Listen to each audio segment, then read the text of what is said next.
जहां शिव ने चंद्र को अमर किया, जहां हर पत्थर तपस्या से गूंजता है, जहां हर लहर शिव का नाम लेती है, हर आक्रमण यहां असफल हुआ, क्योंकि यह मंदिर नहीं, महादेव की प्रतिज्ञा है। यह है सोमनाथ। कथा प्रारंभ होती है उस समय से जब चंद्रदेव अपने तेज और सौंदर्य पर गर्वित थे। उन्होंने विवाह किया प्रजापति दक्ष की 27 कन्याओं से, जो आकाश में 27 नक्षत्रों के रूप में विराजमान है। लेकिन चंद्र ने अपना स्नेह केवल रोहिणी को दिया, बाकी पत्नियां उपेक्षित रहीं। दक्ष क्रोधित हो उठे और उन्होंने चंद्र को श्राप दिया, तुम्हारा तेज दिन प्रतिदिन क्षीण होता जाएगा। श्राप के प्रभाव से चंद्र का तेज मंद पड़ने लगा, धरती पर अंधकार छा गया, ऋतुचक्र बिगड़ गया, जीवन संकट में पड़ गया। तब चंद्रदेव ने निर्णय लिया, वो शिव की शरण में जाएंगे। वो पहुंचे प्रभास क्षेत्र, आज जिसे हम सोमनाथ के नाम से जानते हैं। वहीं उन्होंने एक शिवलिंग की स्थापना की और 1000 वर्षों तक केवल जल और बेलपत्र के सहारे कठोर तपस्या की। न कोई शब्द, न कोई शिकायत, केवल साधना, केवल समर्पण। आखिरकार महादेव प्रकट हुए अर्धचंद्राकार ज्योति के रूप में। उन्होंने कहा, हे चंद्र, तुम्हारा श्राप पूरी तरह समाप्त नहीं होगा, लेकिन अब तुम शुक्ल पक्ष में बढ़ोगे और पूर्णिमा को पूर्ण चंद्र के रूप में वापस लौटोगे। और वहीं प्रकट हुआ पहला ज्योतिर्लिंग, सोमनाथ। सोम यानी चंद्रमा, नाथ यानी स्वामी। यही वह स्थान है जहां तपस्या, करुणा और पुनर्जन्म ने एक नया इतिहास रचा। 1025 ईस्वी, तब भारत पर न तो कोई एक शासन था और न ही एक झूठ प्रतिकार। तभी आया महमूद गजनवी, एक विदेशी आक्रमणकारी जिसका लक्ष्य केवल धन नहीं था, बल्कि भारत की आस्था को रौंदना भी था।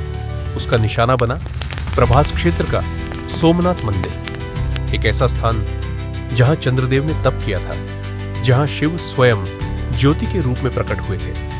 उसी भूमि को गजनवी ने अपवित्र किया। मंदिर की चांदी, सोना और रत्नों से जड़ी संपत्ति लूटी गई और 50,000 से अधिक निर्दोष श्रद्धालुओं का निर्दयी वध कर दिया गया। शिवलिंग को तोड़कर गजनी तक घसीटा गया। घोषणा की गई, अब भारत की आस्था को हमने तोड़ दिया। लेकिन यही सोच हर आक्रमणकारी की सबसे बड़ी भूल थी। महमूद चला गया, पीछे छोड़ गया एक ध्वस्त मंदिर, लेकिन शिव भक्तों का संकल्प और भी प्रबल होकर खड़ा हो गया। लेकिन यह सिर्फ शुरुआत थी। 14वीं शताब्दी में अलाउद्दीन खिलजी ने फिर से सोमनाथ पर आक्रमण किया।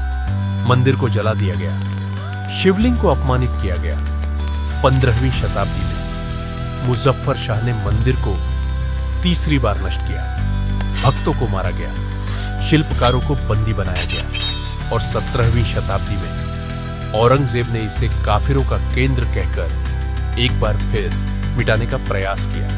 लेकिन हर बार जब शिवलिंग टूटा, शिव भक्तों की आंखों से आंसू बहे और उन्हीं आंसुओं से हर बार एक नया सोमनाथ जन्मा। हर युग में कभी कोई साधु, कभी कोई गांव का शिल्पी या कोई राजा उठ खड़ा हुआ और उसने कहा, यह मंदिर नहीं, महादेव की प्रतिज्ञा है, इसे कोई मिटा नहीं सकता। और वही हुआ।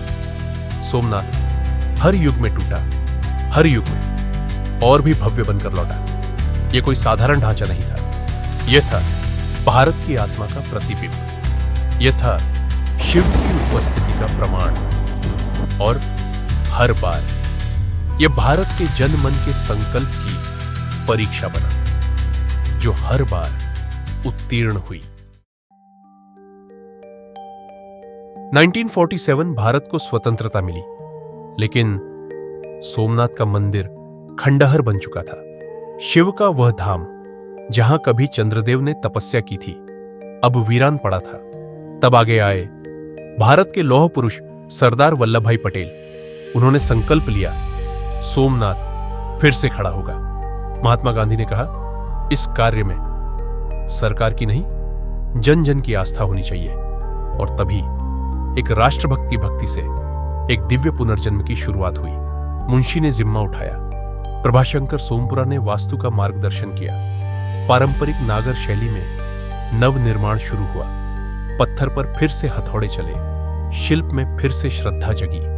और 1951 में भारत के पहले राष्ट्रपति डॉक्टर राजेंद्र प्रसाद ने नए ज्योतिर्लिंग की स्थापना की।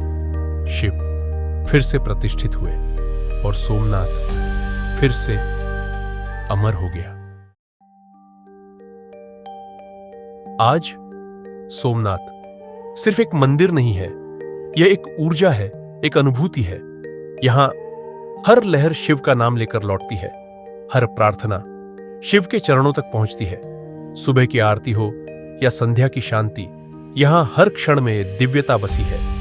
मंदिर की भव्यता, पत्थरों की नक्काशी और सागर की निःशब्द गूंज सब कुछ कहता है, यह शिव का धाम है।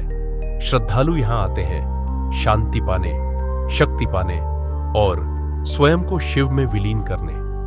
सोमनाथ अब भी वही है, अडिग, अविचल और अमर। क्या आप तैयार हैं अगली ज्योतिर्लिंग यात्रा के लिए? चलिए हमारे साथ इस शिवमयी यात्रा में आगे बढ़िए। चैनल को सब्सक्राइब करें, वीडियो को लाइक करें और इस कथा को उन तक पहुंचाइए जिनके हृदय में शिव बसते हैं। अगले एपिसोड में मिलते हैं मल्लिकार्जुन ज्योतिर्लिंग के दिव्य रहस्यों के साथ।